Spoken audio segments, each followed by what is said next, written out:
پڑے گی. غیبت بند کرنا اتنا بڑا وظیفہ ہوگا کہ جس کے سر پہ ہاتھ رکھ دے گا اس کی تقدیر بدل جائے.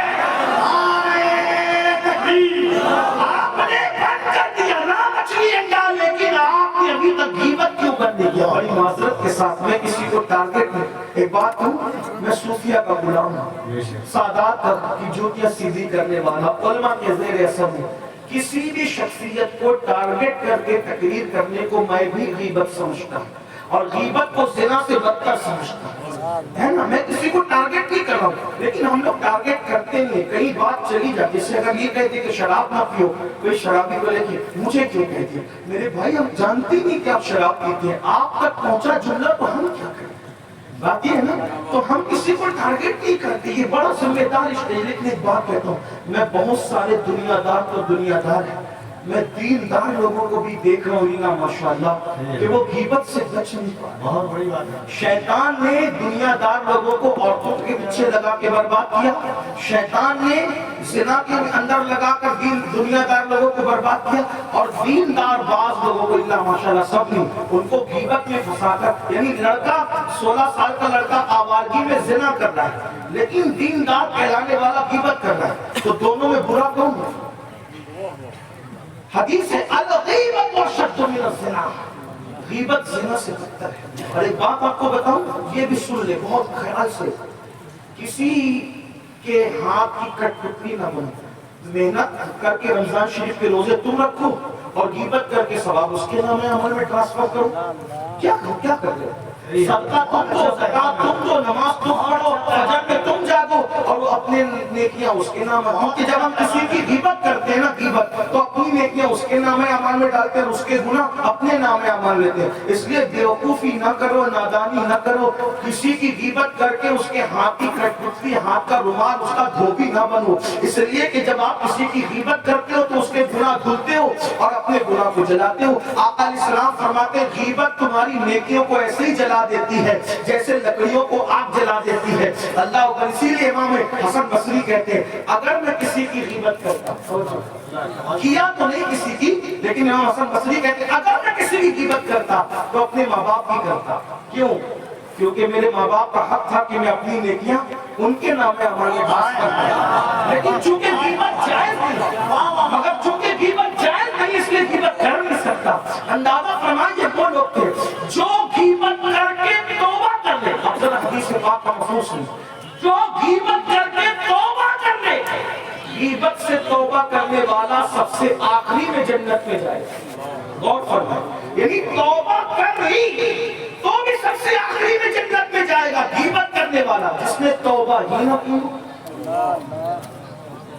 جس نے توبہ ہی نہ کی. اور دیکھ لو غیبت کرتے ہو کہ نہیں کرتے. لوگ کیا کہتے ہیں, اچھا لوگ اتنے ہوشیار ہیں, خاص طور پہ عورتیں 2 گھنٹہ کسی کی غیبت کریں گی, اس کا تو فلانے کے ساتھ چکر چلتا ہے, وہ تو ایسی ہے, وہ تو علانی ہے, وہ تو فلانی ہے, اور سب کرنے کے بعد کیا کہتی ہے اللہ توبہ استغفر اللہ. یہ ہم غیبت کے طور پہ بات نہیں کر رہے تھے, وہ تو ہم ایسی حقیقت بتا رہے تھے. جان دو اللہ کرے, اللہ معاف کرے, اس کے اعمال اس کے ساتھ, اپنے اعمال اس کے ساتھ. واہ رے رابعہ بصری جالی بننے والی, ساری غیبت کے کچے چٹے کھول کر کے اس کے بعد پھر کہتی ہے کہ اللہ توبہ اس کے نام ہے, اس کے ساتھ, میرے نام ہے, میرے ساتھ. یاد رکھنا غیبت کہتے ہی اسے ہیں جو اس میں برائی ہے اس کے پیٹ پیچھے بیان کرنے کو غیبت کہتے ہیں. اگر آپ نے کہا نا اس کا کرتا تو چھوٹا تھا, اس کے کپڑے تو ایسے تھے, اس کی ناک تو ایسی تھی, اس کی آنکھ تو ایسی تھی, یعنی اس کے پیٹ پیچھے ایسی بات کرنا کہ اگر اس کے سامنے کی جاتی تو اس کا دل دکھتا, کہ یہ بات اس کا پہنچے تو اس کا دل دکھے. یہ غیبت ہے.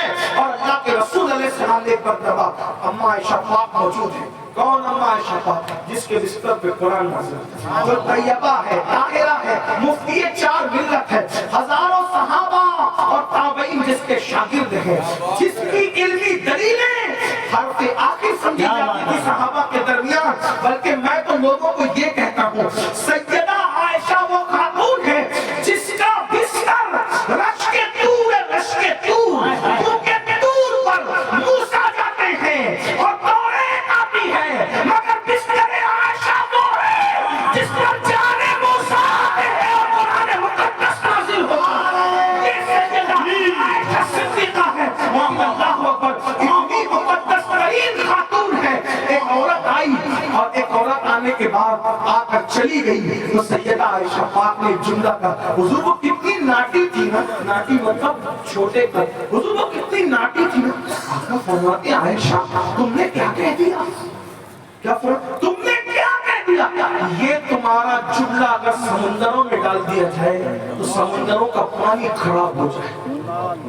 تم نے یہ کیا کہہ دیا؟ بس کہ حضور وہ ناٹی تھی تو میں نے ناٹی کہا نا. آقا فرماتے عائشہ اسی کو تو غیبت کی.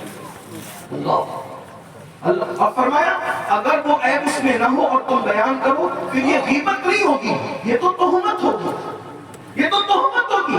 جو عیب ہے وہ چھوڑو یار، کیوں بیان کرتے ہو کسی کے؟ اور آپ کسی کے بیان کر کے اس کا کچھ نہیں بگاڑتے، اپنی تباہی کرتے. ایک بات آج آپ کو کہہ دیتا ہوں، جتنا بڑا گناہ غیبت کرنا ہے اتنا ہی بڑا گناہ غیبت سننا ہے. اہل سنت کو میں ایک پیغام دیتا ہوں، اگر ہم غیبت بند کر دیں اہل سنت سے 80% جھگڑے ختم ہو جائیں. بہت جیسے کفیل بھائی کو میں جا کے کہوں کہ بھائی کفیل امبر تمہاری نظامت کے خلاف وہ بندہ وہ بات کر رہا تھا، کفیل بھائی خوش ہو کے بولیں گے واہ سید صاحب کتنی ہمدردی ہے آپ کے اندر، آپ نے مجھے بتا دیا میں اس کو دیکھتا ہوں. لیکن آئیے ہمارے اسلاف کا طریقہ کیا تھا.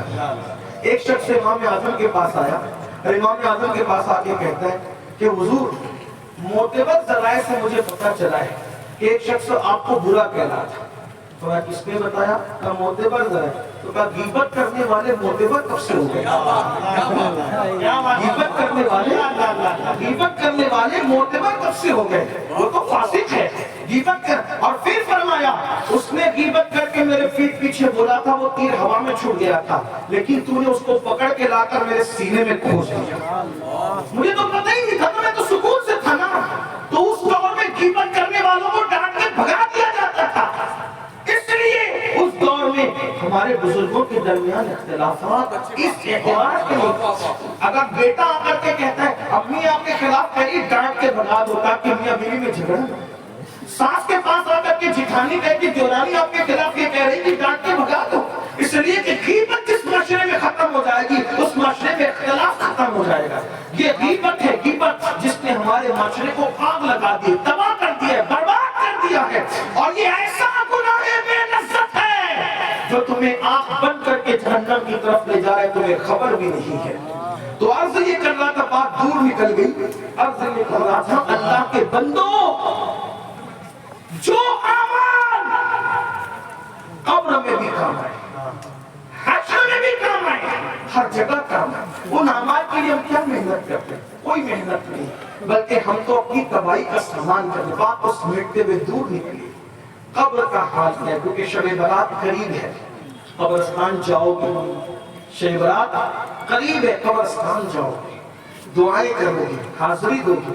لیکن چلتے چلتے باتیں کرتے کرتے شب برات میں قبرستان کیوں جانا چاہیے؟ ابا کی قبر پہ چونا پوتنے کے لیے نہیں. ہمارے یہاں ایسا ہوتا ہے کہ لوگ قبروں پہ چونا پوتتے ہیں، کلر پوتتے ہیں. آپ کیا کیا ہوتا مجھے نہیں پتا، لیکن بہرحال ہندوستان میں کم و بیش کہیں کم کہیں زیادہ کلچر یکساں ہے.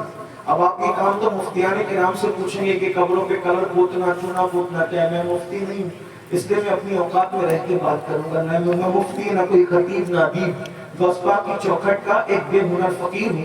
صرف اصلاح کے لیے آگے ہوں. کچھ باتیں آپ کی اصلاح کی کر لوں، کچھ باتیں اپنی اصلاح کی کر لوں، بس اسی میں بات ہو، کوئی بات نہیں. تو عرض یہ کر رہا تھا میں کہ آپ مفتیان کرام سے پوچھیں قبروں پہ چونا ڈالنا چاہیے کہ نہیں ڈالنا چاہیے، کلر ڈالنا چاہیے کہ نہیں ڈالنا چاہیے.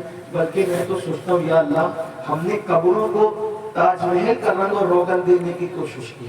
حالانکہ قبروں کے پاس بیٹھ کر سوچا کرو کبھی کہ یہ بھی میرے طرح زمین پہ دندناتا پھرتا تھا، آج یہ بے بس پڑا، ہڈیاں بھی گھل جاتی ہیں، ہڈیاں بھی گھل. اگر جسم پہ کیڑے رہیں گے تو کیسا لگتا ہے؟ قبر میں جب کیڑے کھائیں تو کیسا لگے؟ بچانے والا کون ہے؟ ایمان کے بعد صرف اعمال ہے جو قبر میں بچا رہے ہیں. اعمال ہے، آمینہ کا لال ہے جو قبر میں بچا رہے ہیں. قبر ہے بہت بھیانک. ترمذی شریف کی حدیث ہے، حدیث ترمذی شریف کی، اللہ کے رسول علیہ السلام فرماتے ہیں ایک ایک قبر میں 70 اژدہیں ہیں. ایک ایک قبر میں